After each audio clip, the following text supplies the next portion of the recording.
Alright, hey guys. In this video I would like to talk about the strats for the third boss of Kara40, Anomalus.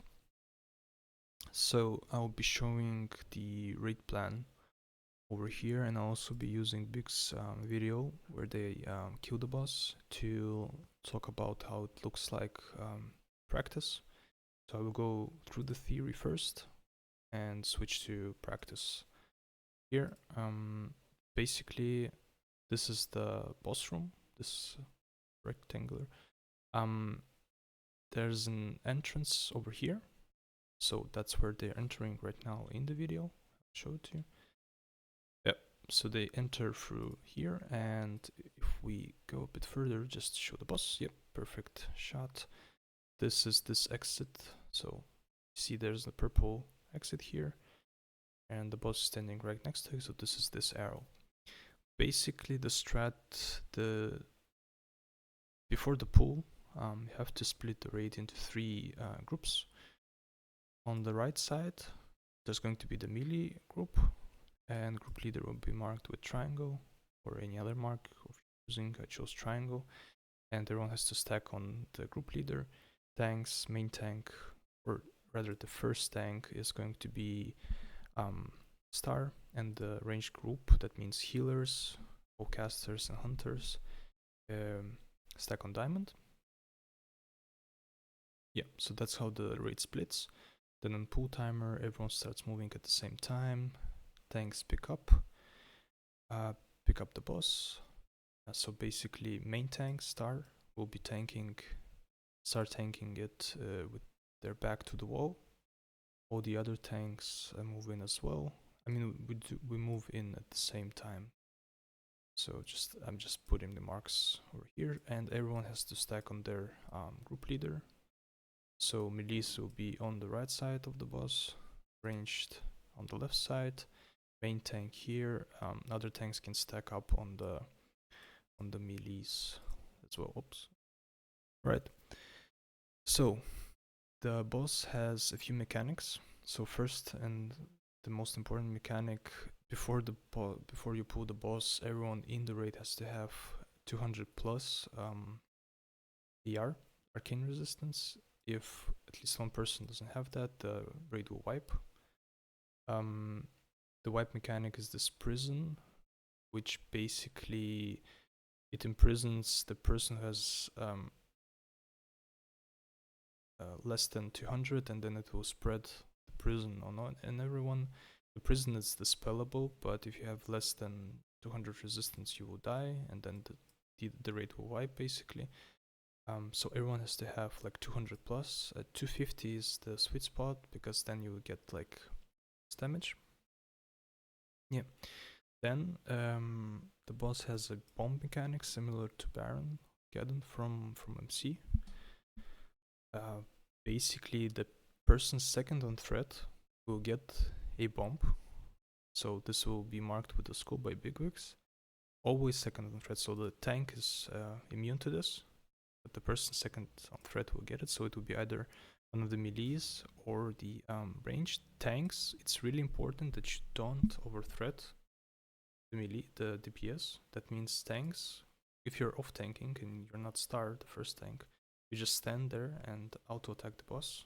Watch your threat, so you can't be second on threat, because if the tank gets the bomb, you'll receive more physical damage, like 9 times more than the regular one. That means they can't do that. They can't receive the bomb. They always have to stay back. It's important because the boss will apply stacks to the tank that's tanking right now, and when you get 10 or more stacks, then the damage can't really overheal through the damage. You get like a lot of arcane damage. That means we have to rotate the tanks. So basically at 10 stacks, this will be called out, or should be called out by the main tank. The tank swaps, so the OT taunts the boss is tauntable, starts attacking it, building threat, of course, and then the main tank that was tanking, so star in this case, has to switch, go back, stop attacking, so that he doesn't build threat and doesn't get the bomb. Yeah, there's a chance that the second on threat can get, the tank can get the bomb, because when we taunt, the OT will have the same threat as the tank, the main tank tanking before. So there's a chance that you will get the bomb. So basically, when the boss is taunted off from the main tank stops attacking, moves away, stands there, waits. If they get the bomb, yeah, then they have to do the bomb rotation. I'll explain it right now. But yeah, tanks really have to watch their threat and watch their stacks. It's really important that you don't die or don't get the bomb buff. But if you do, there's nothing you can do. Basically, you just there's a tank rotation, so we'll do it with like 5 tanks. There's a tank rotation, that means they'll be at the last point of rotation because they have to get the debuff off them. I think it lasts like 20 seconds, so it's really important that the tank that gets the bomb, if they get it, doesn't taunt off the boss. Yep, so that's the tank rotation. So this just has to be practiced. Basically, the main point is main tank gets 10 stacks. All the other tanks, so main tank tanks the boss, all the other tanks are just auto attacking, no abilities, waiting for the main tank to get 10 stacks of the debuff. And then second tank will taunt, move into position, and the tank before it has to just stop doing any threat so that they don't get the bomb. So the bomb is always applied to the second person on the threat table. Yep, so now the bomb mechanic, that's the main, basically the main thing of the fight. So second on threat will always get the bomb. That means either melee DPS or range DPS will get it.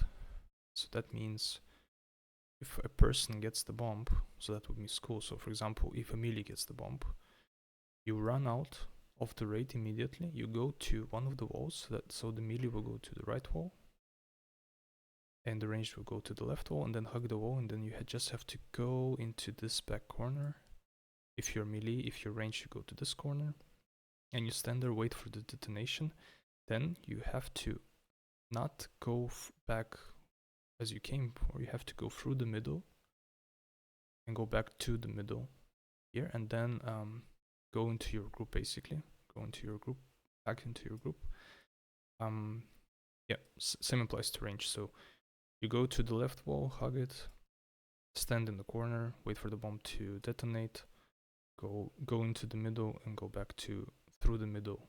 So we do that because the bombs have like an 8-second, they're casted every 8 seconds, and that means we really have to keep this routes on the wall for the next person clear, so that you don't collide with them and don't die. So that means if you're a person with the skull and the bomb just detonated, you go back into the middle.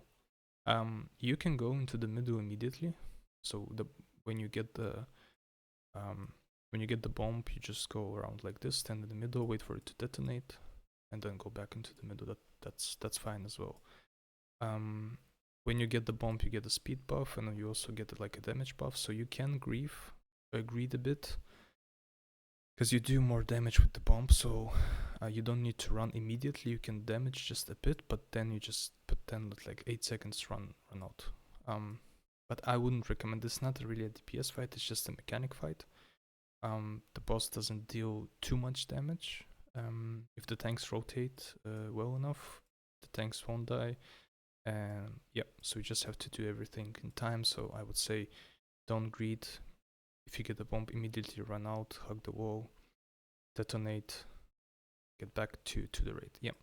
So another job that the detonated person with the bomb has to do is this. The boss periodically will spawn void zones. I will show on the video how they look like, but basically they look like huge purple circles. They can spawn on any the raid member, doesn't matter where they're located. I think they can't spawn on the main tank, but that has to be checked, but it might be the case as well. But it's fine because the tank can just rotate like over here or something. Oops, and it should be fine. yeah, what the person with the bomb has to do. So when the void zone appears, everyone has to move out of it, and the person who last detonated the bomb has to move in and stand in it. Don't understand why this is. Yeah, stand in it like this. Only he can stand there. If more people stand in it, they will die, or the raid wipes. So it's only one person can be there at the time. So that basically means the rotation is like this. You're the first one with the bomb. You got the bomb. You run in, you go into the middle back, and you wait for the void zone to appear. Then you go into the void zone, stand it, diffuse, and then go back into your stack. Then the person with the next bomb, so the second bomb, is to do the second void zone. So that means that's the rotation. So first with the bomb goes to the first void zone, second with the bomb goes to the second one, and so on. If the person cannot go and diffuse the void zone, that can happen on the first bomb because there's not enough time usually to diffuse and then get back to before the void zone appears. Major paladin can ice block or pop on the void zone. That works as well. So basically what to be safe, the rotation for the bombs, if the bomb diffuser is not there and cannot make it in time, would be that where's the paladin? Paladin or mage can go into the void zone, diffuse it with ice block or bob, and then the person with the first bomb will diffuse the second void zone, and then the second will diffuse the third, and so on and so on. So basically, just to buy us some time, we either mage or paladin will diffuse the first one, the first void zone, and then the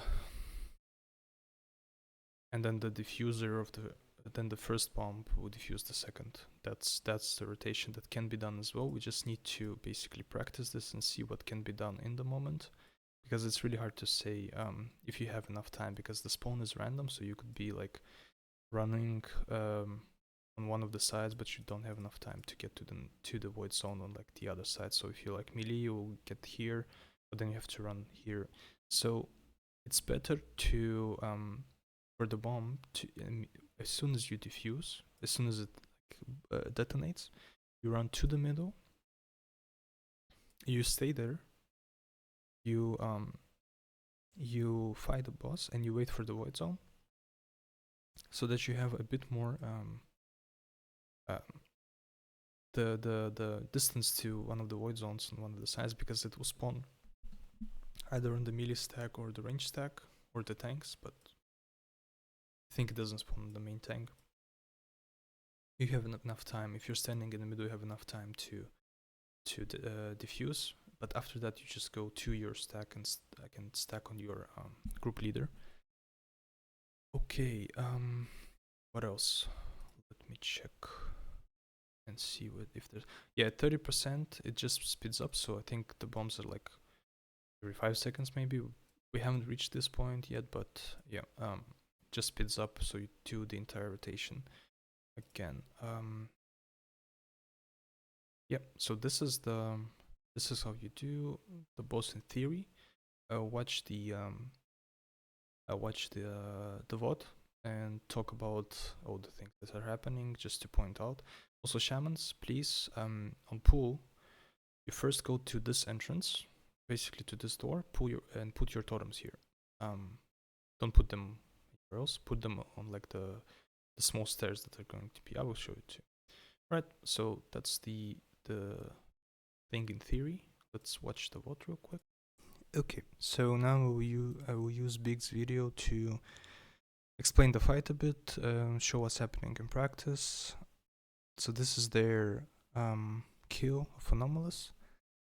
He's playing as a Boomy. What's important is that we look at what's happening at the threat meter, because the threat meter will basically tell us who's has the bomb, who's running away, and whatnot. But we also have to look at the void zones. Okay, so let's see, so you can see that the ranged and healers are stacking on this side. This is the left side of the room. They're stacking on this table. They don't have a group leader, but I think it's more optimized if like one person has the mark and everyone just stacks on them. Melia stacking on the other one, on the other corner, on the other side of the room, and tanks are in the middle. So pull timer. See, bam. We have a tank rushing in. So let's see again. Tank rushes in from the middle, and all the other tanks are there as well. What's important, we can see we should watch those shamans right now. They are going to put their totems into that doorway. Yeah. Okay, so now let's look at the threat meter, what's happening. So main tank, Maliki. Tanking, building threat. Second tank, Guinness White. Watch closely what's happened. So basically, it does like a, maybe like a crit, revenge, heroic strike, something. He pulls a lot of threat. But at this point, he stops doing that threat. That means either he stopped or he got the bomb. Because he's second on threat at this point. So you can see that he's not building any threat, so he stops attacking. But because he's second on threat, he will get the bomb. And we can see that happening because right now 8 seconds have already passed of the fight. That means someone got the bomb, and that would be second red Guinness White. So he probably already ran away the raid, and we can see that at some point he'll be removed from the threat table because his threat will be wiped, and that should happen right now. So you can see he had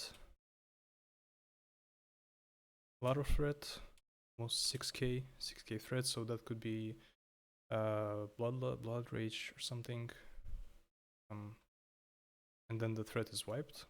Then the warlock gets all the threat, and that means he dropped threat. So again, let's check. Bam, bam, 19. He's not on the threat. He might be below as well, but other people overtook him, so he detonated the way. Should be back in the fight soon. But now we see the warlock is second on threat.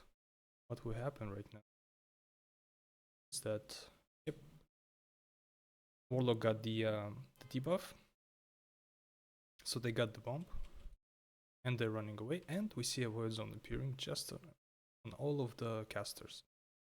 That means that in the best case scenario, the tank that had the bomb before, the second on threat tank, has to go in and detonate this. But that's not the case on this one. We see that a mage is standing over there.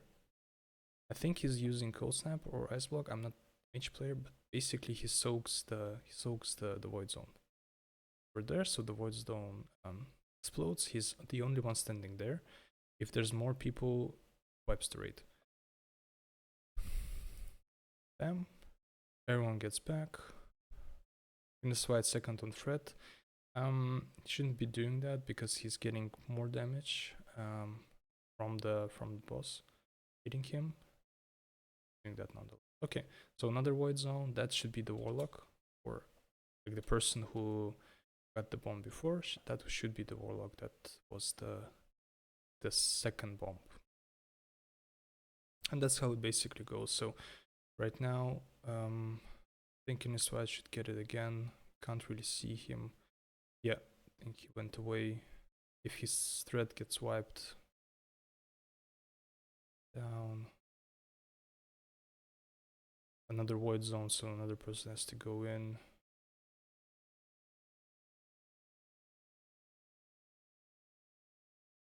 Another void zone again. Yeah. Maliki, he got the bomb at some point as well because Guinness White was on threat. Yeah, so you just rotate like that. You can see that the tank, this one Torrent tank, is diffusing 2 of them. That's because after you diffused one bomb, one void zone, you can diffuse another one. You still have the debuff. The debuff lasts like 20 seconds that allow the debuff that allows you to diffuse the bomb or diffuse the void zone, sorry. So you can do another one. So basically this has to be called. It's better to have a pattern, but if the person is not there in time, the previous one should do it because they still have time to diffuse it. Yep. So he diffuses it. Up.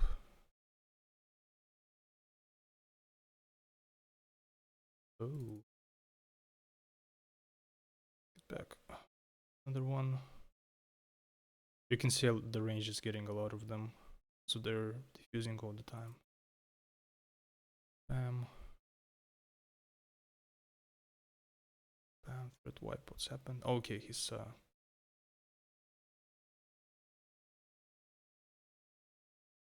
okay.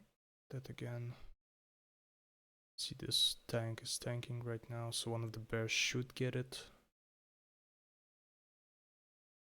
Looks like one of them got it. So the bear is now soaking. Oh, another void zone. So you can see what's happening really is that the fights really speeds up. So you can, like the void zones, they're just appearing all the time. Let's see what happens.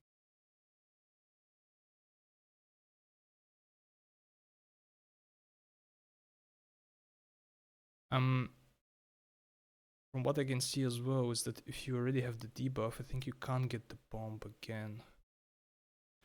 So that means if you're affected by the debuff that comes when you are that when you get the bomb, you can't get the bomb again. So the third on threat, if you're a second on threat, that's why it's better that the DPS basically rotate all the time. It's a good item drop. Yeah, so the DPS basically rotate all the time. It's easier with the DPS than with tanks to rotate them, because as soon as one of the DPSs goes out to diffuse, they lose a lot of potential threat that they can do. So someone else will catch up on them and overtake them. So that's really good because in that way there's a rotation always happening. So it's like different people always doing it. With tanks, it's a bit different because tanks can immediately get like million threat. They can they can taunt the boss. That means they will be on the threat table immediately, and they can get the bomb again. So the rotation is quite bad. So taunts should be only going off when the tank who's tanking the boss at the moment has like 10 stacks of that debuff.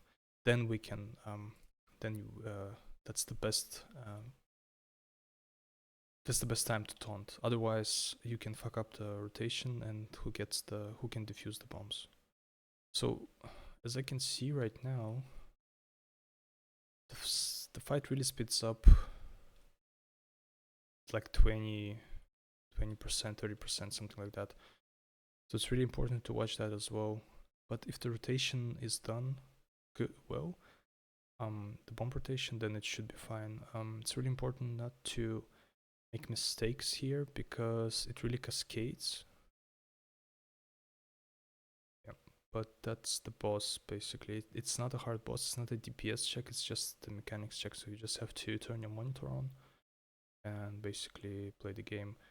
Listen to the raid leader or listen to like the others who are calling. That way it's just a doable fight. Yep, that's it. Thank you.